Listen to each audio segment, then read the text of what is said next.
Another trailer has dropped for Season 2 of the Fallout show. This trailer answers some of the questions I posed in my analysis of the last trailer, gives us more insight as to what the story of Season 2 might be, confirms a lot of what we suspected, and disproves some of the fan conjecture.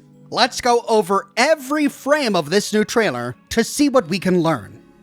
At last, we see Thaddius, and he's balding. And what's that?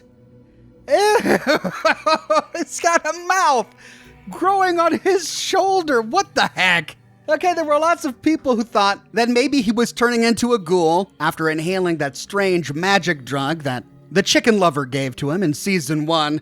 I thought it was FEV and he was going to turn into a super mutant, but no, it looks like we were all wrong. He's turning into whatever this is. Ew.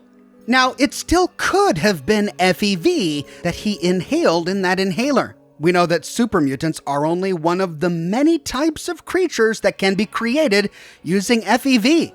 Floaters and centaurs are also created by FEV. You know what else was created by FEV?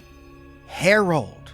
Harold was doused with the exact same FEV that created the Master, but Harold didn't turn into a super mutant, and he didn't really turn into a ghoul. He turned into a strange mutant that became unlike anything else in the wasteland. And here we see Thaddius transforming into something. Could this mouth be his version of Bob? His name's Herbert. I talk to him when I get lonely. Just kidding. His name's Bob. Remember, Harold had a friend that he named Bob that sort of grew out of his head. That's the name he gave to his tree. And it means that Johnny Pemberton, the actor who played Thaddius, well, he lied to us all. Yeah, when he accidentally leaked photographs of him behind the scenes, he went on to social media saying that he wasn't involved in Season 2. Well, you're a liar, Johnny. A liar. He's definitely not a super mutant, but I still think this is plenty of evidence that he was probably infected with FEV. He and Maximus somehow reunite in the wasteland, and it looks like they've placed their enmity behind them, which makes me glad.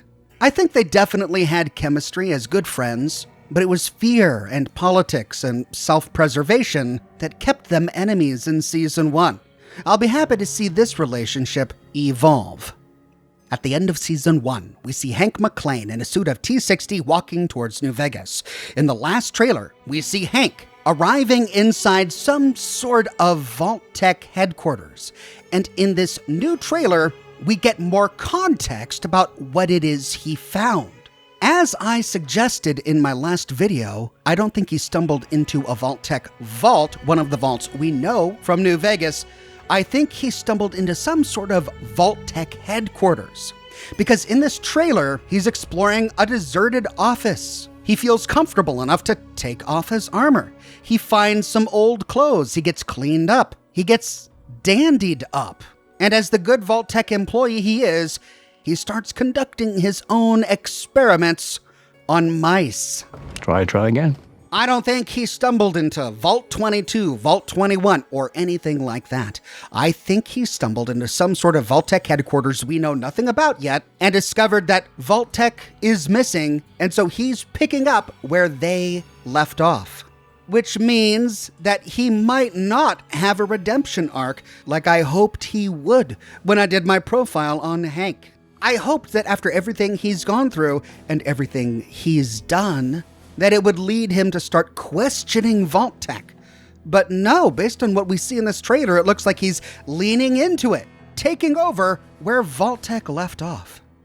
Now, ever since Lucy and the Ghoul started traveling together in Season 1, there has been a segment of fans that have created romantic fan fiction between the two of them. And this scene in the trailer doesn't really help that, because they do get really close. But I don't think that they're being romantic towards each other in any way. I don't think the Ghoul sees Lucy like that. I don't think Lucy sees the Ghoul like that. I think Season 1 clearly told us that the Ghoul began to respect Lucy when previously he didn't. and Lucy began to better understand how the ghoul became who he became when previously she didn't. I think they became frenemies and ultimately became friends.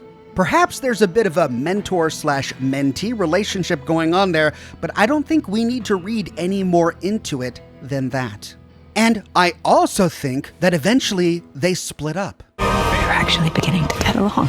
We don't know who she's speaking to in this scene, but I think she's speaking to the ghoul. They had become friends. They had begun to get along, but at some point, their paths diverged.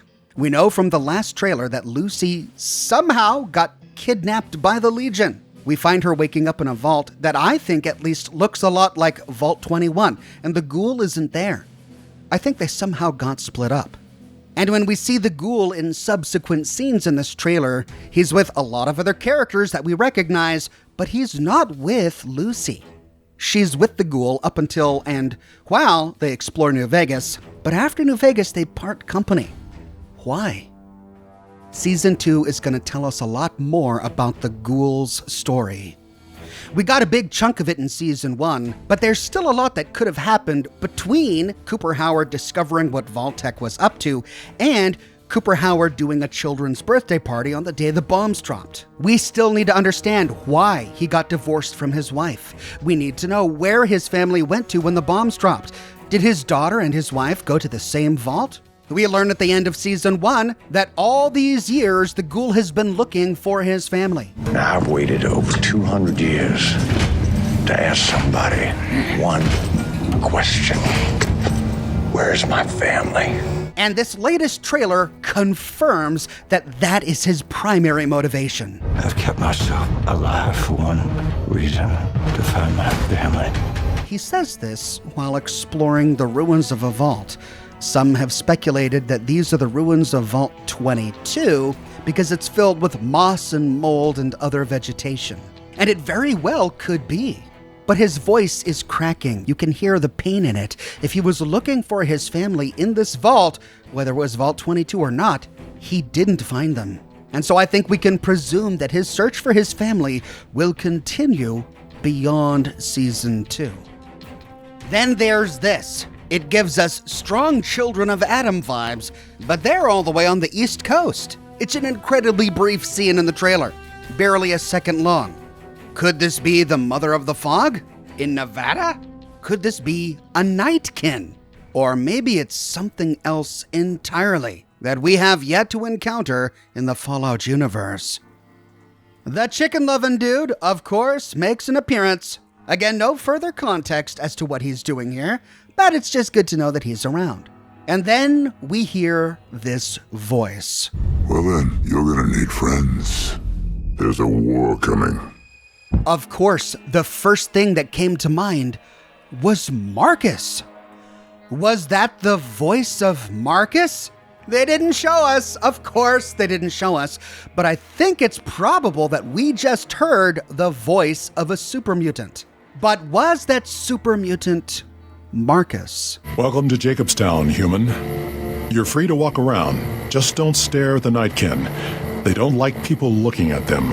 Well then, you're gonna need friends.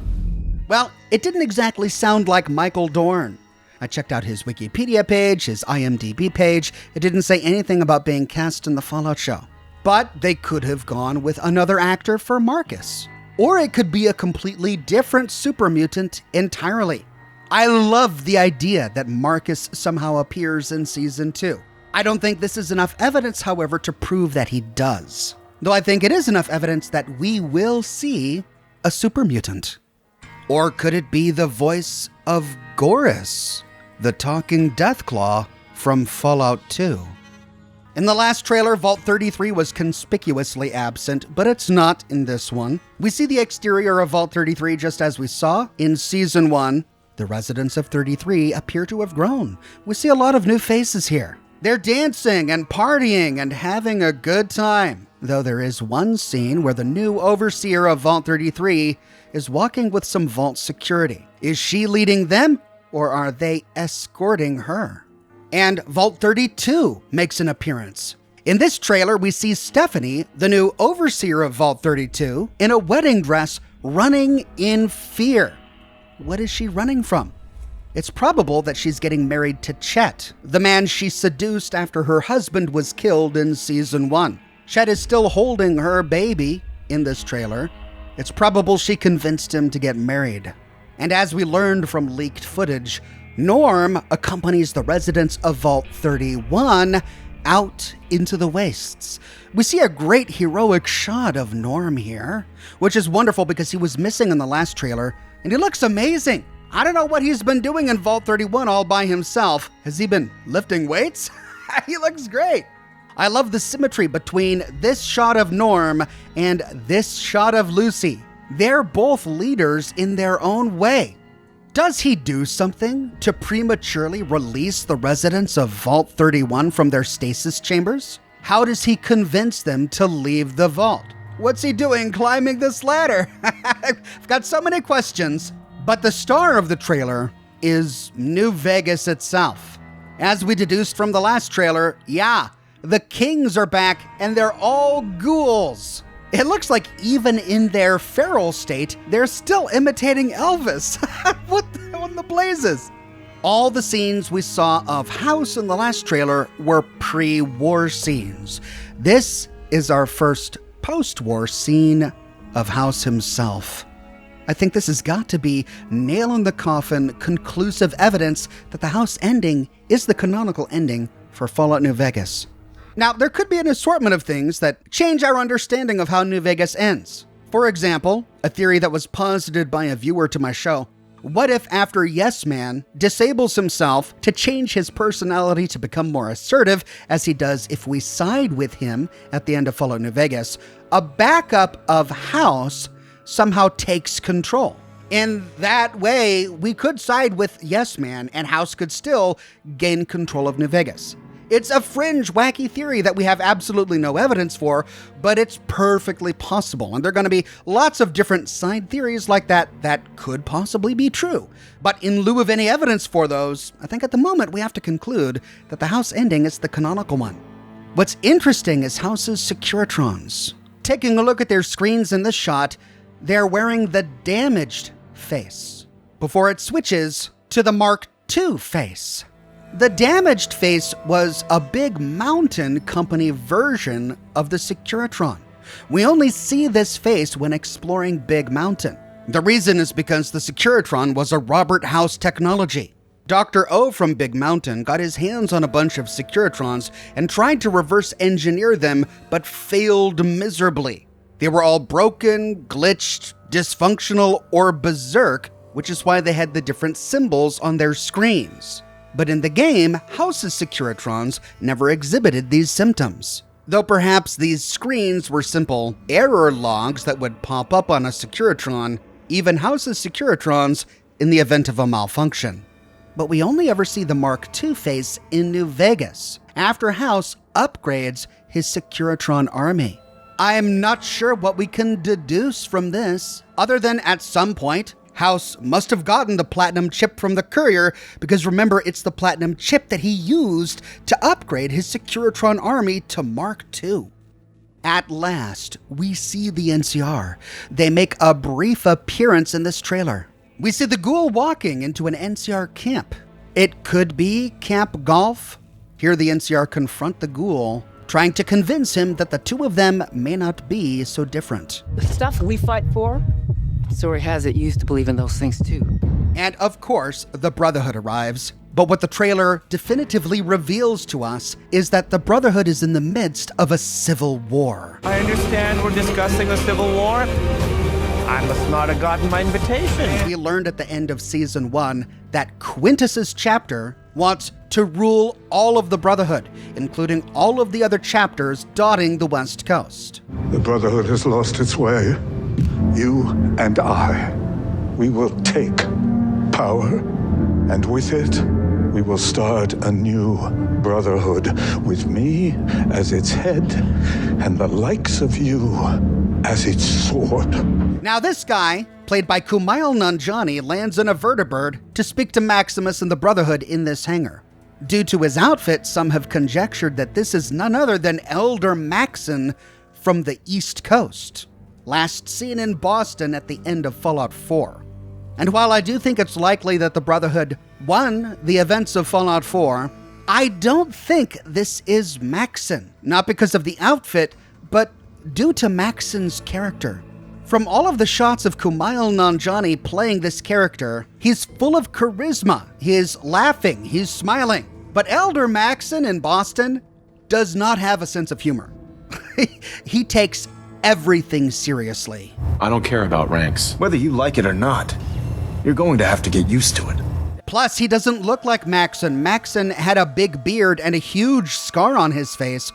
Kumail in this shot has a 5 o'clock shadow and no scar. Instead, I think he's just a representative of one of the other Brotherhood factions on the West Coast. I think he may simply be a vertibird pilot, as we see him flying a vertibird in the last trailer. Just like in the last trailer, we find the Brotherhood Zeppelins converging on Area 51. This is where their big fight takes place, and Maximus is there for it. All we've learned is that this is some sort of Brotherhood civil war.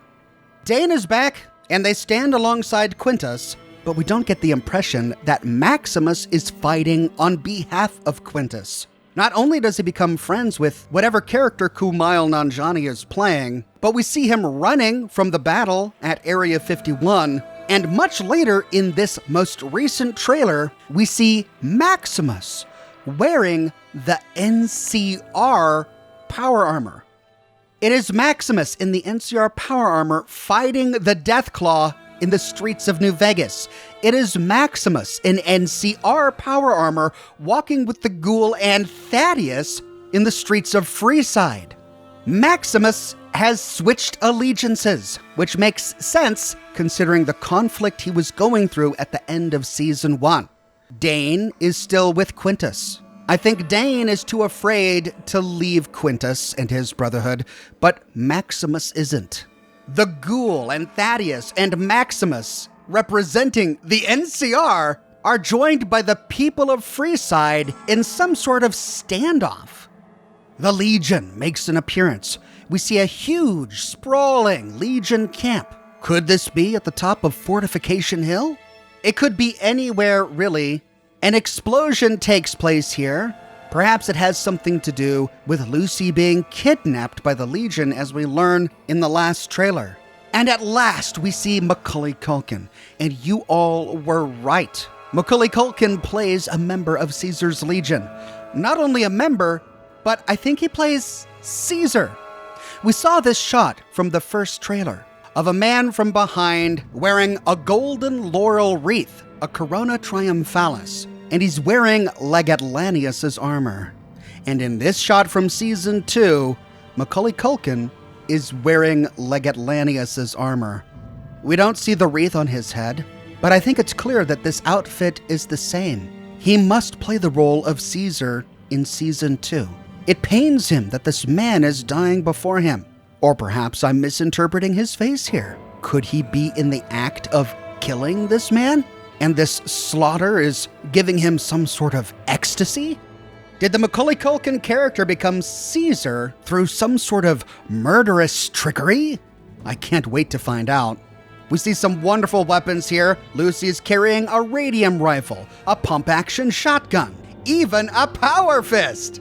We see the same monsters we saw in the last trailer, a rad scorpion devouring its own young, a Deathclaw, but a much better shot of a Deathclaw. We again see more of a battle raging in Novak, and from this shot it's clear that the raiders here are great Khans. I missed that detail in my last video, but yeah, the Ghoul and Lucy are fighting great Khans at Novak. And then there's this interesting scene. It looks like it's taking place in the same desert where the Brotherhood waged their war over Area 51. But look at the foreground. That's a rocket? Who are these guys? Are they part of Jason Bright's Bright Brotherhood? Or maybe they're Hubologists. Oh, I hope the Hubologists show up in Season 2. And that is everything I noticed in this latest trailer for Season 2. What are your thoughts on some of the major reveals this latest trailer has given us? Do you like Macaulay Culkin as Caesar of Caesar's Legion? Who could have predicted that? Do you think Kumail Nanjiani is really playing Maxon from Boston? What are your thoughts about seeing Maximus in a suit of NCR power armor? Let me know all of your thoughts in the comments section below. I'm constantly publishing new Fallout videos, so be sure to subscribe so that you don't miss any. My 2026 thumbnail calendar is available, featuring 12 of the best commissioned pieces of art that I've used for my YouTube thumbnails this year. But more than anything, I'm just so glad you're watching. Thanks again, and I'll see you soon with more Fallout videos.